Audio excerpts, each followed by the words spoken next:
Hello बच्चों, आज का हमारा टॉपिक है Z effective nuclear charge are Z effective. ठीक है, इसके बारे में डिस्कस करते हैं कि यह क्या है Z effective nuclear charge and Z effective. ठीक है, इसमें जो भी देखना है आप देख, इलेक्ट्रॉन और एटम न्यूक्लियस, इलेक्ट्रॉन पे पाए जाने वाला चार्ज किस हिसाब से पाए जा रहे हैं, कैसे वो इफेक्ट करता है न्यूक्लियर चार्ज पे। ठीक है, और जेड इफेक्टिव वैल्यू कैसे निकालेंगे ये भी मैं बताऊंगा। ठीक है, ऐसा नहीं है कि वो छोड़ दूंगा ऐसा टॉपिक, क्योंकि ये भी इंपॉर्टेंट है, कभी कभी एग्जाम में आ जाता है। ठीक है, जेड इफेक्टिव वैल्यू क्या होती है, इफेक्टिव न्यूक्लियर चार्ज क्या है। ठीक है, net charge acting on the outer electron, जो नेट चार्ज होता है एक्टिंग जो करता है outer electron on the outer electron after considering the shielding from, कहां से, इन इलेक्ट्रॉन, जो इलेक्ट्रॉन उससे कंसीडर शील्डिंग प्रोवाइड करते हैं। ठीक है, उसे क्या कहते हैं, जेड इफेक्टिव न्यूक्लियर चार्ज। ठीक है, माना एक न्यूक्लियस है। ठीक है, न्यूक्लियस में क्या होते हैं, प्रोटॉन और न्यूट्रॉन। ठीक है, इसके ऊपर ऑर्बिटल होते हैं, इसके ऊपर भी ऑर्बिटल होते हैं। ठीक है, इस ऑर्बिटल में भी इलेक्ट्रॉन पाए जाते हैं, इधर इनर वाले भी इलेक्ट्रॉन पाए जाते हैं। ये इनर वाले इलेक्ट्रॉन आउटर वाले इलेक्ट्रॉन को शील्डिंग फील्ड की तरह काम करने लगते हैं। ठीक है, न्यूक्लियस से बचाने के लिए। ठीक है, यही होता है net charge acting on the outer electron, जो outer electron after considering the shielding from inner electron, inner electron वाले जो एटम इनर इलेक्ट्रॉन में जो एटम पाए जाते हैं वो आउटर इलेक्ट्रॉन को शील्डिंग प्रोवाइड करते हैं, इसी को कहते हैं जेड इफेक्टिव न्यूक्लियर चार्ज। ठीक है, समझ में आया। ठीक है, इसके बाद हम देखते हैं स्क्रीनिंग इफेक्ट और शील्डिंग इफेक्ट। कभी कभी हमें स्क्रीनिंग इफेक्ट के नाम से भी बोलता है, कभी कभी क्वेश्चन आ जाता है शील्डिंग इफेक्ट की वैल्यू बताइए क्या होता है, या परिभाषा दे दिया क्या होता है। इसके बारे में देखते हैं, in an atom electron present in the outer shell, कहां इलेक्ट्रॉन कहां प्रेजेंट है, आउटर सेल में। एंड एग्जिस्ट, दो प्रकार के एग्जिस्ट करते हैं, या इसमें टू टाइप ऑफ हो सकता है। ठीक है, किसी भी एटम में, जैसे मान लो एक पहले है अट्रैक्शन बाय द न्यूक्लियस, दूसरा repulsion bye the inner electron.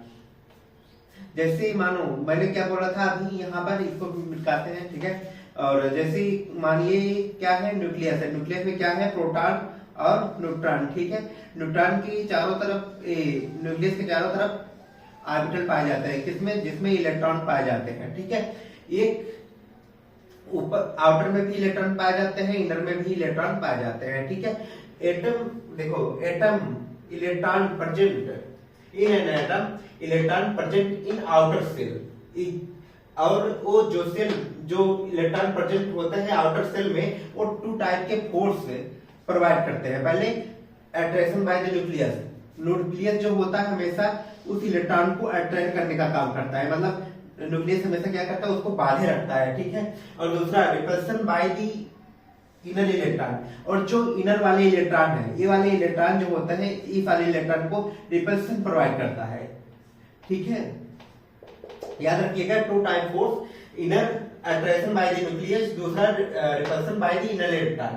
ठीक है, इसका क्या होता है, ड्यू टू काहे, repulsion by the electron inner electron complete charge of the nucleus does not act on the outer electron. जब इनर वाले इलेक्ट्रॉन, जब न्यूक्लियस आर कंप्लीटली चार्ज हो जाएगा, ठीक है, तो वो डज नॉट इफेक्ट नहीं, कोई इफेक्ट नहीं कर पाएगा आउटर इलेक्ट्रॉन को। ठीक है, वो केवल इनर जो इलेक्ट्रॉन होता है कुछ केवल उसी पे इफेक्ट डालता है, बाकी नहीं डाल पाएगा, इसलिए इसी वजह से। ठीक है, in this way outer electron is being shield from the, अभी मैंने जो बताया था शील्डिंग का वही कारण है, यहाँ पर दिया गया है आउटर इलेक्ट्रॉन।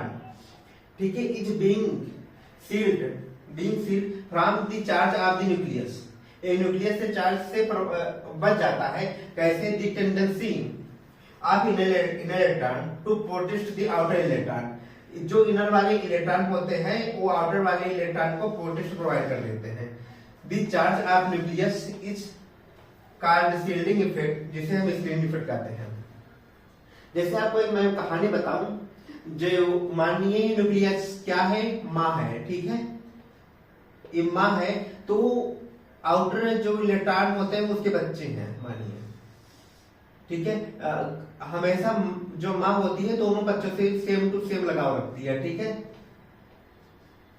और ये हमेशा एक दूसरे से प्रोटेक्ट प्रोवाइड करते हैं। और जो जैसे अगर कोई रिपल्सन बच्चों में लड़ाई होती है तो आपस में एक दूसरे में रिपेल करने की टेंडेंसी होती है। माँ हमेशा एक दूसरे को अट्रैक्ट प्रोवाइड करती है। ठीक है, ये छोटी सी कहानी, इस कहानी से आप हमेशा स्क्रीनिंग इफेक्ट और जेड इफेक्टिव वैल्यू को ऐसे ही कर लेंगे। स्क्रीनिंग इफेक्ट को जिसको कहते हैं शील्डिंग इफेक्ट। जो शील्डिंग इफेक्ट क्या होता है, इनर वाले जो इलेक्ट्रॉन कंपेटिटिव फील्ड हो जाते हैं वो आउटर वाले इलेक्ट्रॉन को उसका चार्ज नहीं लगने देते हैं। ठीक है, इसी को प्रोटेक्ट कर लेता है। ठीक है, आउटर इलेक्ट्रॉन को चार्ज ऑफ न्यूक्लियस से। ठीक है, इसका स्क्रीनिंग इफेक्ट और शील्डिंग इफेक्ट। ठीक है,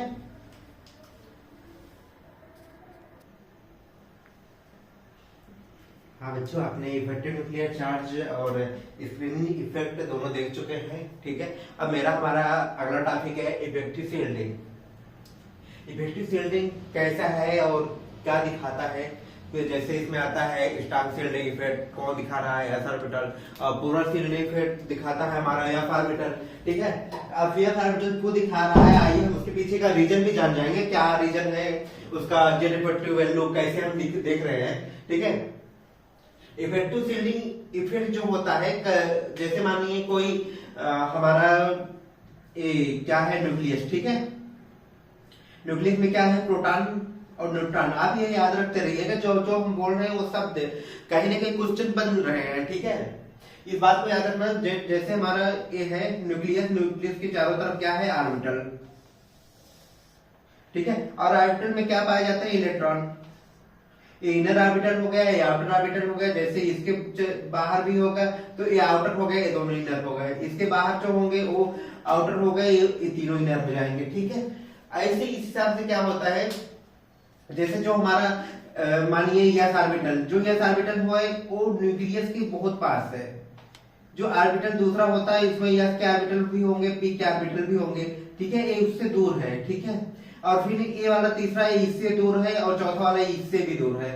ठीक है, इसमें यस के भी पाए जाते हैं, पी डी के भी रहेंगे। ठीक है, ऐसे डी ब्लॉक के भी एलिमेंट रहेंगे। और जैसे जितना दूरी बढ़ती जाएगी उतना इफेक्टिव न्यूक्लियर चार्ज की वैल्यू कम आएगा। ठीक है, इफेक्टिव शील्डिंग इफेक्ट उतना कम पड़ जाएगा। ठीक है, आइए देखते हैं इफेक्टिव शील्डिंग। जेड इफेक्टिव, देखिए जेड इफेक्टिव ऐसे लिखते हैं, जेड यहां बनाए, इसके नीचे इफेक्टिव लिख देना। ठीक है, Z effective on outer electron will decrease. Decrease का निशान मैं ऐसे बनाता हूं। ठीक है, डिक्रीज। और इंक्रीज मुझे लिखना होगा तो मैं ऐसे लिखता हूं। ठीक है, ज्यादातर याद रखना है ये दोनों।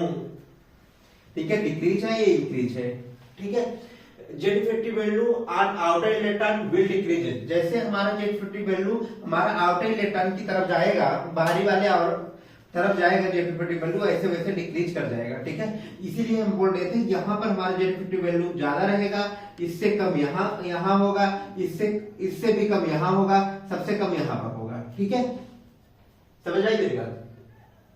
स्क्रीनिंग दूसरा देखते हैं। Screening depend on the type of orbital. किस टाइप का ऑर्बिटल है।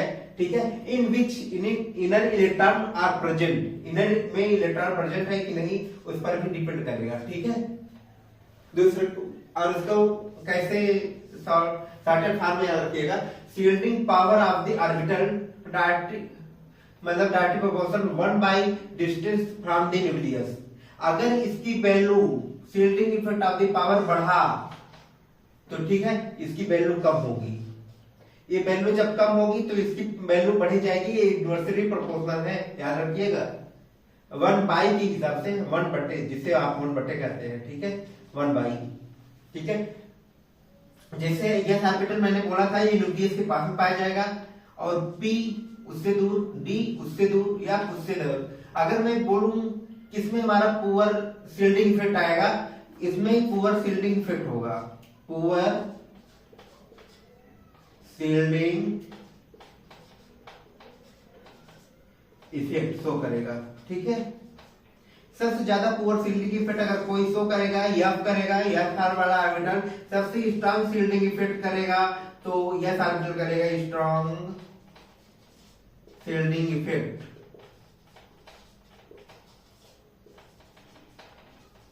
ठीक है, अब दूसरा है, देख लीजिएगा निशान।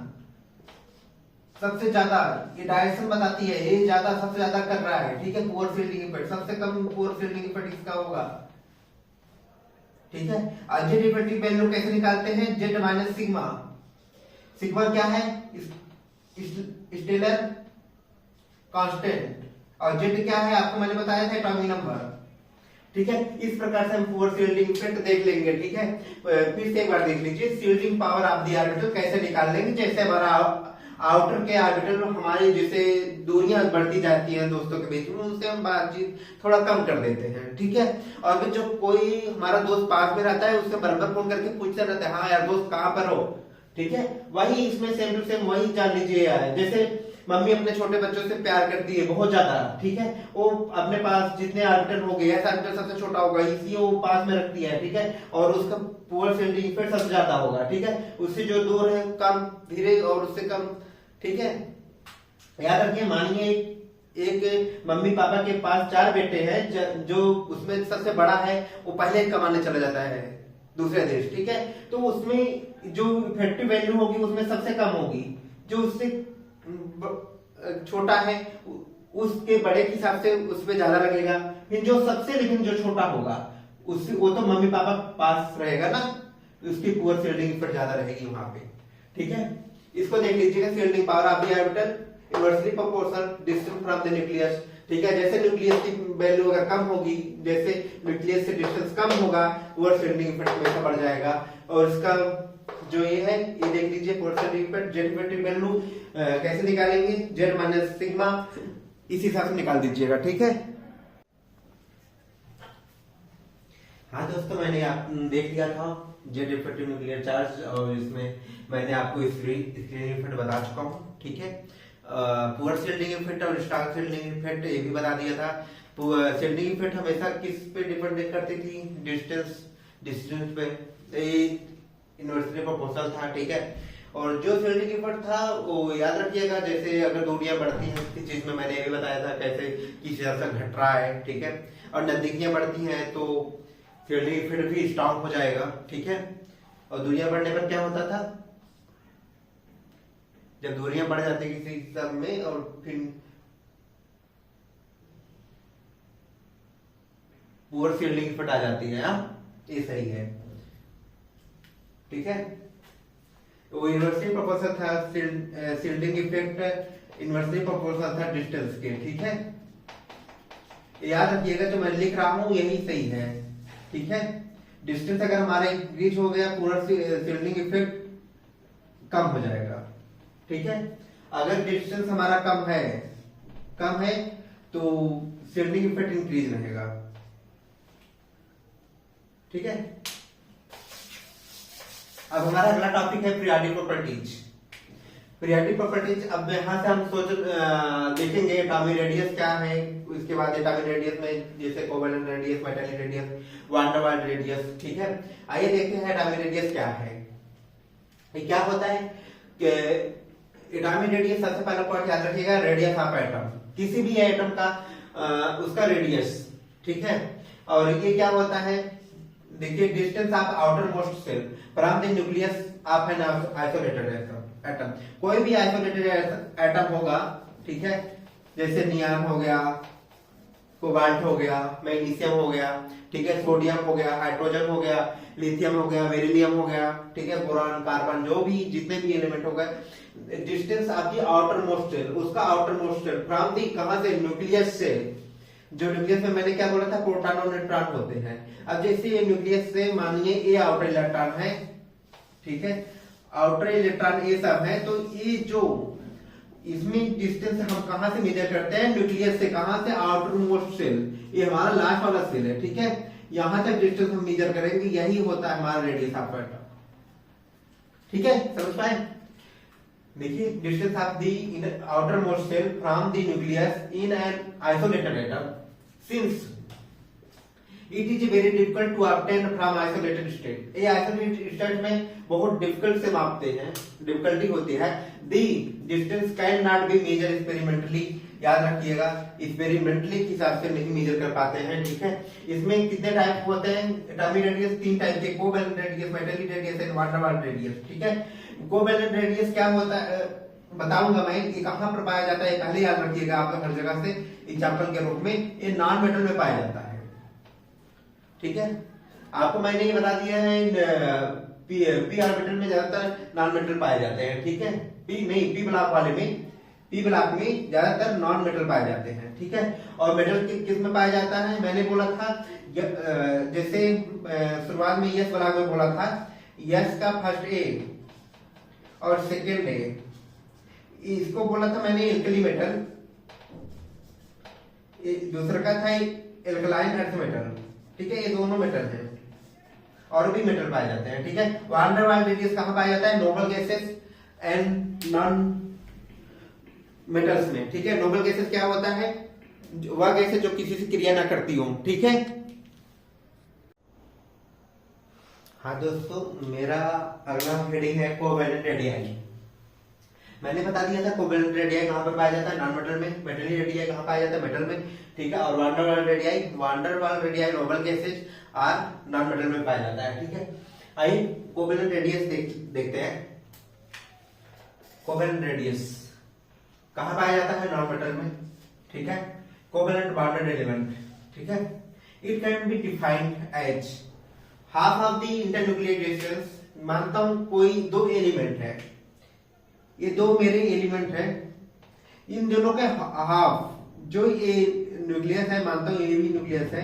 ठीक है, इन दोनों के जो हाफ होते हैं, ठीक है, इंटरन्यूक्लियर डिस्टेंस, दो न्यूक्लियस के डिस्टेंस को इंटरन्यूक्लियर डिस्टेंस कहते हैं। जहां या चाहे between two covalent bonded atom are present. ठीक है, ये होता है इंटरन्यूक्लियर डिस्टेंस, जिसे हम कहते हैं। इसका कोवैलेंट रेडियाई निकालने के लिए ये फार्मूला याद रखिएगा। ठीक है, याद। एग्जाम्पल देखते हैं। माना मेरे पास दो क्लोरीन एटम है। ठीक है, एक क्लोरीन एटम हो गया, एक हो गया, दोनों के पास एटॉमिक नंबर 17 होता है। ठीक है, जब इलेक्ट्रॉनिक कैलकुलेशन करेंगे, इसके बाद जैसे मैंने एक सिंपल भी होता है, क्लोरीन का एटॉमिक अगर नंबर निकालना है, 17 एटॉमिक नंबर है, तो इसको 287 में लिखते हैं। ठीक है, याद रखना 287। अगर इस हिसाब से जब एलिमेंट को हम रेडियाई निकालते हैं तो आउटरमोस्ट इलेक्ट्रॉन देखते हैं। ठीक है, जैसे 287 होता है तो हम देखते हैं इसके पास क्लोरीन पे ये दोनों का 2 8, तो मैंने बोला था ना 2 8 8, फिर ऐसे करके 18 18 32। ठीक है, 32 ऐसे मैंने बोला था ना, आपको याद आया, एटॉमिक नंबर ऐसे ऐसे करके भरे जाते हैं पीरियोडिक टेबल में। ठीक है, तो मेरा यहाँ पर 2 है, 8 है और 7 है, ये दोनों भरे हुए हैं। पहले में 2, दूसरे में 8, ये नहीं भरा है, अनफिल है। ठीक है, एक इलेक्ट्रॉनों की। ठीक है, आइए मैं 2 8 7 के देखता हूँ। ये मानिए क्लोरीन एक एटम है। ठीक है, और उसके बाद 1 2 3 4 5 6 7। ठीक है, इसका देखते हैं 1 2 3 4 5 6 1 7। ठीक है, आप क्या करते हैं, जैसे इन दोनों क्लोरीन एटम है, इन दोनों को बीच में इंटरन्यूक्लियर डिस्टेंस तो यही हुआ। ठीक है, इसका डिस्टेंस आप ऐसे इसको नाप लेते हैं, जैसे इसके बारे में ऐसे बनाते हैं। ठीक है, फिगर एक हो गया, एक हो गया। ठीक है, और दूसरे वाले में यही होता है ना इंटरन्यूक्लियर, ये एक्सपेरिमेंटली नहीं निकाल सकते, याद रखिएगा। ठीक है, यही आता है मेरा इंटरन्यूक्लियर डिस्टेंस। ठीक है, ऐसे इसमें भी है, इसको ऐसे करके निकाल लीजिएगा। ठीक है, एग्जैक्टली वैल्यू एक्सपेरिमेंटली है सब। ठीक है, एक्सपेरिमेंटली नहीं है। ठीक है, ये सब वैल्यू निकालने पड़ते हैं। फार्मूला है covalent radii Da/2 internuclear distance. ठीक है, बिटवीन 2 कोवैलेंट एटम। ठीक है, 1 1 कोवैलेंट एटम है, बाय 2 कर देंगे तो कोवैलेंट रेडियाई निकल आएगा। मेटली रेडियस मैंने कहा बोला था कहां पाया जाता है, मेटल में पाया जाता है। It can be defined as half of the internuclear distance between 2 metallic radii. ठीक है, element bounded through a metallic bond. ये मेटालिक बॉन्ड के द्वारा बाउंडेड होते हैं। मानो दो एलिमेंट ऐसे हैं। ठीक है,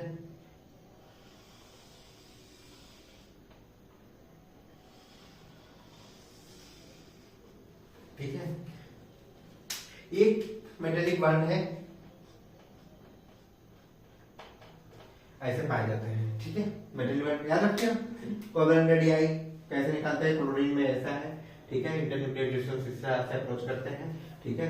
फिर इसके रेडियाई को ये दोनों के डिस्टेंस होते हैं दो कोवेलेंट एटम के बीच में, ठीक है। इस हिसाब से रेडियस निकाल सकते हैं, ठीक है। बाकी हमारे ये बचा है वान डेर वाल्स रेडियाई, ये लास्ट है third van der Waals radius, ठीक है। वान डेर वाल्स रेडियस मैंने बोला था नोबल गैसेस में लगता है, दूसरा नॉन मेटल में लगता है, ठीक है। आइए इसके बारे में देखते हैं। वान डेर वाल्स फोर्स क्या होता है। वान डेर वाल्स फोर्स क्या है, एक वीक फोर्स है, ठीक है, वीक फोर्स है। And work for noble gases, देखिए नोबल गैसेस लिखा है, एंड कोवैलेंट मॉलिक्यूल में काम करता है। कोवैलेंट मॉलिक्यूल कहां पाए जाते हैं, नॉन मेटल में, ठीक है। Van der Waals radius is measured कहां, किस फॉर्म में करते हैं, measured in solid state, also known as non bounded condition, ठीक है। जैसे मानिए एक एलिमेंट यहाँ पे है, ठीक है, तो एबी नोबल गैसेज है, एबी नोबल गैसेज है, ये जब सॉलिड फॉर्म में होता है देन इसे मेजर कर पाते हैं। तुम्हें मैं बताया रेडियस कहाँ होता है, दो इंटरन्यूक्लियर डिस्टेंस के बीच में होता है हमेशा रेडियस, ठीक है। Half the internuclear distance between two non bounded atom in solid state, जब सॉलिड स्टेट में रहेगा तभी तुम इसको मेजर कर पाओगे, अन्यथा नहीं कर पाओगे। आइए एटॉमिक रेडियाई का एक ऑर्डर, ठीक है। जो सबसे ज्यादा वान डेर वाल्स रेडियाई का होता है वैल्यू, ठीक है, उससे ज्यादा मेटेलिक, उससे कम मेटेलिक का होता है देन दी नॉन मेटल, जिसे कहते हैं कोवैलेंट मॉलिक्यूल। इसको याद करने की ट्रिक है VMC, ऐसे याद कर लूंगा। इन तीनों को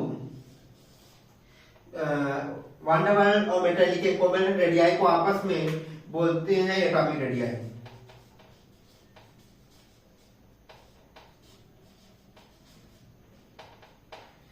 इन तीनों को बोलते हैं आपस में एटॉमिक रेडियाई, ठीक है।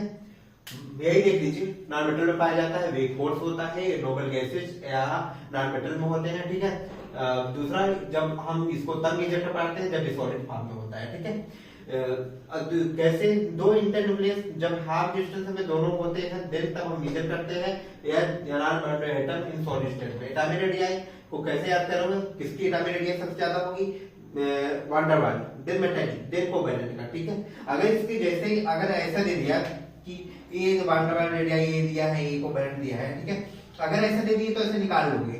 तो इसके जगह पे जब वो नॉन मेटल लिखेगा, मेटल लिखेगा, देन कोवैलेंट वाले मॉलिक्यूल को लिखेगा, तब इसके बाद एटॉमिक रेडियाई इसी प्रकार से तुम छाटोगे कि ये नोबल गैसेस है या मेटल वाला है कि नॉन मेटल वाला है, उस हिसाब से आप इसी हिसाब से अलग कर पाएंगे, अन्यथा अलग नहीं कर पाएंगे, ठीक है।